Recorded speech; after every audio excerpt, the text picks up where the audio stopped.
YouTube, what's up? We're back. I'm gonna have a bunch of videos for y'all. Like I said, I'm working on a book, so the book will be out tomorrow. It's gonna be called Busted by R. Bud. I probably have another line under Busted because I'm sure somebody else has that title. But solidify love, not letting love flow through you. Because again, innately we all love each other. Innately, we don't really want to see anybody harmed or anything like that because that would be harming ourselves. But of course we're living in the nature of the unnatural realm, so we deal with that. What comes with that? So when love doesn't flow through you and you don't let it flow through you, you have these things called possessions, or people think are possessions because you don't really own anything. So when it comes to solidify love, somebody buying somebody a car, somebody buying these things, since everything's coming from our blood in general, and all of these things come from sexual energy regardless, because life is founded off sexual energy. And the blood that runs through us all, is the foundation for this energy in a physical level. And at a crystallized physical realm, we could say that the blood is the energy that pushes the world around, or it's from this orgasmic energy known as sexual energy. It is a denser form of it. And so we have the blood. Money is blood. Some people call it blood money, but money is blood. So when someone makes you feel a certain way inside of you, again, we charge each other. We're all magnets. We're all magnets. The male being negative up top and positive below, and the female being reversed. But we're all the same regardless. So this is how we charge each other. We charge each other, and there's a cycle there. But then you usually have one end of the charge blowing or busting, and then it creates a non-holistic circumstance here. So as batteries, we aren't charging each other anymore. We're living acidic instead of, a balanced alkaline life. We just say balanced. I don't want to get into the acidic versus alkaline argument. All I'm saying is that when we don't hold a charge, when say the love energy or orgasmic energy fills us, or we don't know how to harness it because we're not even conscious of it. We don't know how to harness this love energy or this sexual energy. Then instead of letting it reside in us and cycling it through us, through the other person, through other people in different forms, and always in life, doesn't have to just be sexual. Everything has a sexual relation, so it is sexual. Anything you do, but just saying. If you can't hold that charge, you're not used to consciously building the energy and holding it and using it to make things manifest. And you're just releasing. You're constantly releasing. If you can look at people, you can see it. The physical expression is there if you know what to look for. But most people are running around with just holes in their body, basically, just leaking energy. And other people subconsciously pick up on it, and birds of a feather usually flock together. So, and vultures of a feather, vampires of a feather, of a fang, they flock together. So when you can't hold it in you and it flows out of you and you're constantly leaking it, then you're constantly gonna be trying to turn this energy into something physical, something tangible, because you haven't been harnessing it within you, so it just leaks out of you. So if you buy somebody a car, instead of this love energy being in you, in your space between you and somebody or some people, you go out and buy them a car or a thing, and in that thing, you don't even know what your blood is going to fuel whatever that manufactures, that thing that could bring it into your existence. So you give more energy to that thing, and that thing expands on whatever it has going on in any other corporation or company or whatever.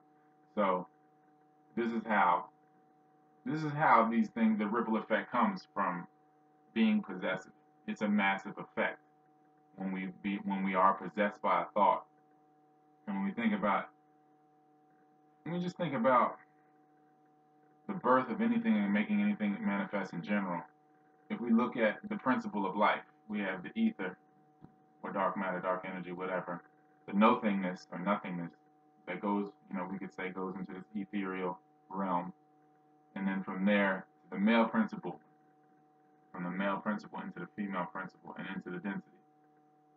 With that being said, this is why many religions say that the male is first, or that the soul comes through the male, or that the male is first in creation, or that Shiva is the absolute opposite of Kali because she's the dense physical and he is the absolute opposite for the sake of creation.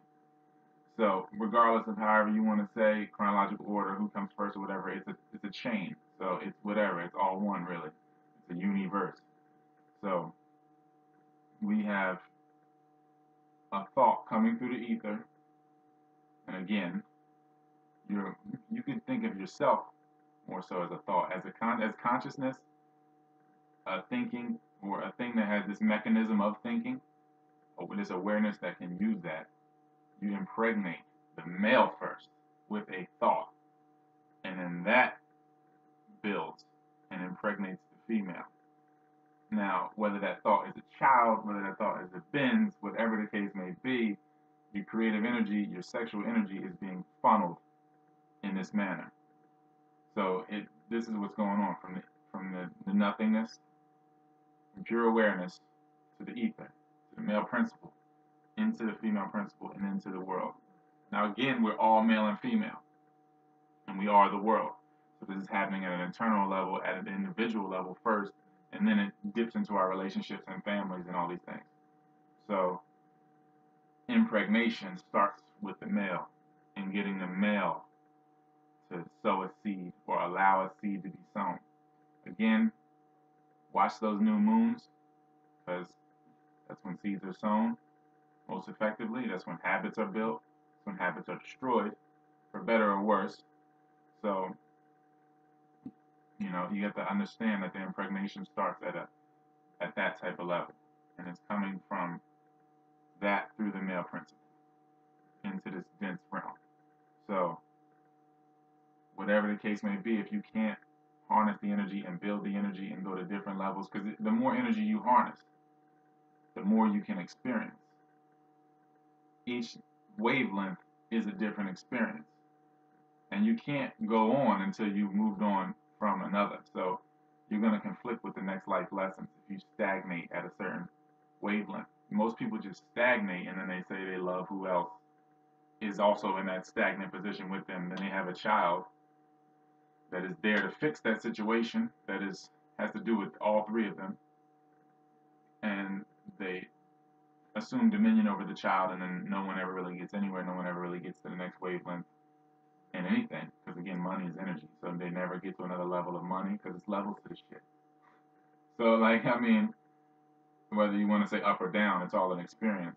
So you know what hell is on hell on earth. You know what living at the root chakra is: food, sex, and sleep, like most people. So you know the different forms of energy, and the higher level, the less dense you go, the greater frequencies of energy, the more you can experience, and more you can expand your body in all ways.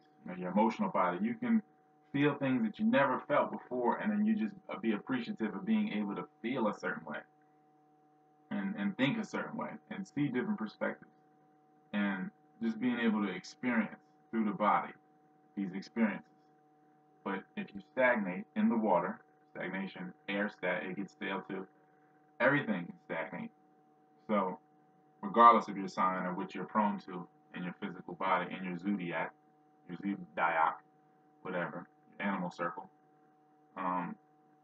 you gotta know.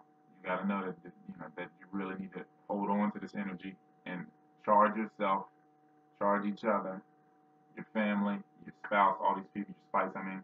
Wherever these people are that are, your loved ones, that the family you choose and the family that you lose to, everybody, so that your energy can come back to you and you don't just constantly blow it, creating the dreams of other people, because that's what you do when you're a waiter. You just sit in the subconscious, wade in the water, and your energy goes to manifesting other people's things. So you just have to know where your sexual energy is going, where your blood is going, because that's following, and what you're making manifest in this realm. And every time that you have a release like that, You should focus through it, the whole thing. At some level, you have to have a focus and guide the energy in some way, because that is just a huge loss in energy. I mean, I'll get into it more, but as far as the spinal fluid, what you do from the lumbar to the brain, it just, yeah. I mean, you're throwing off so much when you do that. I'll talk about it in the book or whatever. But yeah, I'm back. I'm in Jersey right now at Mom Duke's crib. I'll probably be back in Cali in a little bit. After my family reunion that was just outside Atlantic City, uh, cousin of mine that lives in Belize want me to come down. I don't know. I'm gonna probably do the Columbia thing still, a little scheduling conflict or whatever, but it's all happening. It's all happening. So probably Colombia, Belize, and the places between should be like Panama, Nicaragua, and then Honduras, and then Kashmir, Tanzania, and Japan. I want to see. Those would be the next places I have. We're all making it happen, baby. It's good to be back. I have a bunch of stuff for y'all, and check out the book Busted by R. Bud.